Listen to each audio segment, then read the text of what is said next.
Okay, now we're going to discuss the last subtopics of our lecture for the whole semester, which is evaluative research, evaluation of your research.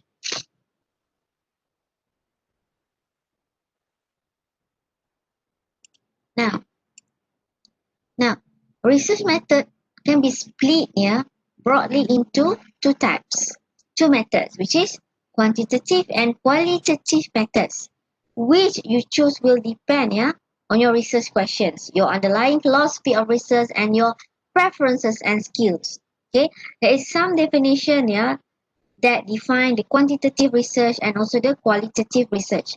For the quantitative research, the definition is explaining phenomena by collecting numerical data that are analyzed using mathematically based methods, particularly statistics.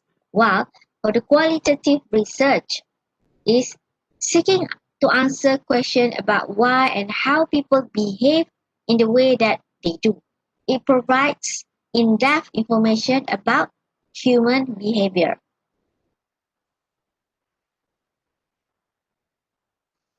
Okay? So quantitative research is perhaps the simpler to define and identify. Okay? So the data produced are always numerical no matter what, and they are analyzed using mathematical and statistical methods. If there are no numbers involved, that is not quantitative research.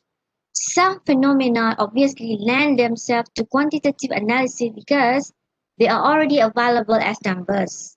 Examples include changes in achievement at various stages of education, or the increase in number of senior managers holding management degrees.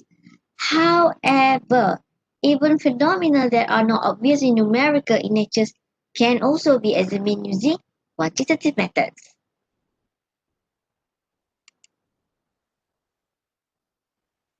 Okay, so the development of Likert skills, 1 to 5 or 1 to 10, the Likert skill, and similar techniques mean that most phenomena can be studied using quantitative techniques. This is particularly useful if you are in an environment where numbers are highly valued and numerical data is considered the gold standard. However, it is important to note that quantitative methods are not necessarily the most suitable methods for investigation. They are unlikely to be very helpful when you want to understand the detailed reasons for particular behavior in depth. It is also possible that assigning numbers to fairly abstract constructs such as personal opinion risks making them spuriously precise.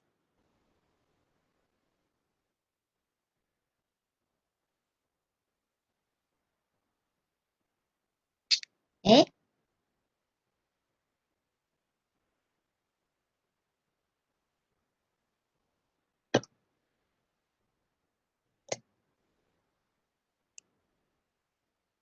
Now, there are which is comes.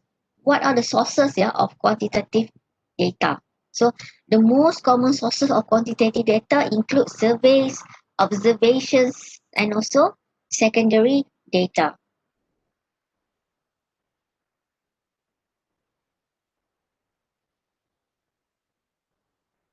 Okay, how are we going to analyze the quantitative data? Obviously, we already learned in our previous lectures using the statistical techniques. Okay, um, there are a wide range of statistical techniques are available to analyze quantitative data, from simple graph to show the data through test of correlation between two or more items to statistical significance. Other techniques include cluster analysis, useful for identifying relationship between groups of subjects where there is no obvious hypothesis, and hypothesis testing to identify whether there are genuine differences between groups.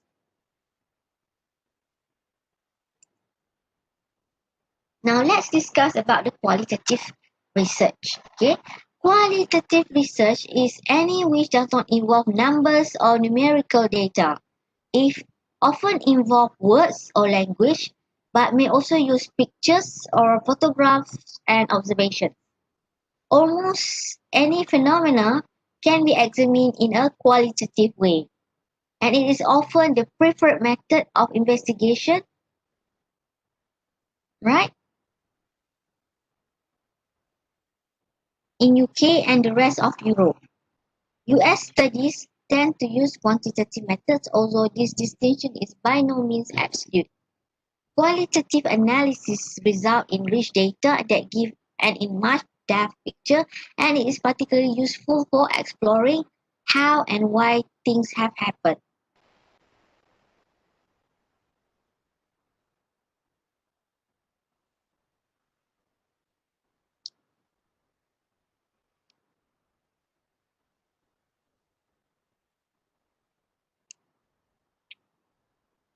Okay? However, yeah, uh, there's some pitfall to qualitative research. However, there are some pitfall, yeah, to qualitative research, such as if respondents do not see a value for them in research, they may provide inaccurate or false information. They may also say what they think the researcher wishes to hear. Qualitative researchers therefore need to take the time to build relationship with their research subject and always be aware of this potential. Okay, another pitfall. Although ethics are an issue for any type of research, there may be particular difficulty with qualitative research because the researcher may be party to confidential information. It is important always to bear in mind that you must do no harm to your research subject. Another pitfall, it is generally harder for qualitative researchers to remain apart from their work. There may be some bias there. By the nature of their study, they are allowed with people. They are involved with people, right? So it is therefore helpful to develop habits of reflecting on your part in the work and how this may affect the research.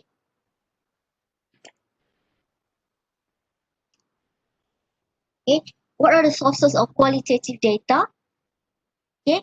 So although qualitative data is much more general than quantitative, there are still a number of common techniques for gathering it. These include interviews, uh, maybe structured interview, semi-structured interview, or unstructured interview, or focus group, which involve multiple participants discussing that issues. Another source is postcards or small-scale written questionnaire that ask, for example, 3 or 4 focus questions of participants but allow them space to write in their own words. Another one would pitfall. Another sources is secondary data, including diaries, written accounts of past event, and company reports. Yeah, the last sources maybe is come from your observations, okay, which may be on site or under laboratory condition. For example, where participants are asked to role play a situation to show that what they might do. Okay, here are the list of the sources of the qualitative data.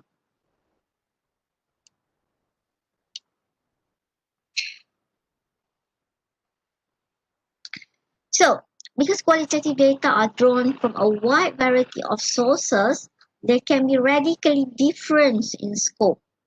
There are, therefore, a wide variety of methods for analyzing them, many of which involve structuring and coding the data into groups and teams. There are also a variety of computer packages to support qualitative data analysis. The best way to work out which ones are right for your research is to discuss it with academic colleagues and your own supervisor.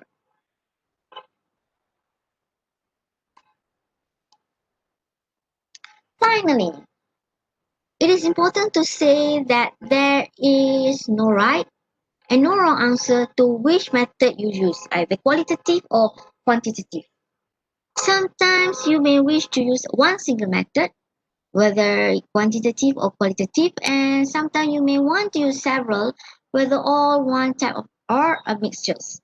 It is your research and only you who can decide which methods will suit both your research question and your skills, even though you may wish to seek advice from your superiors, from the others.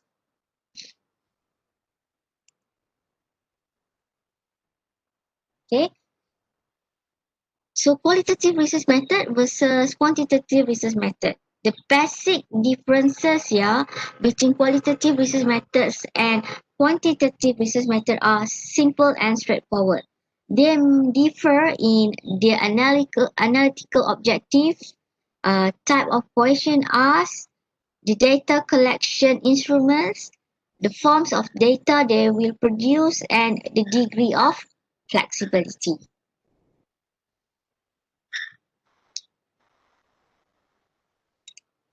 Okay, thank you. This is the end of the today lectures. Thank you and bye.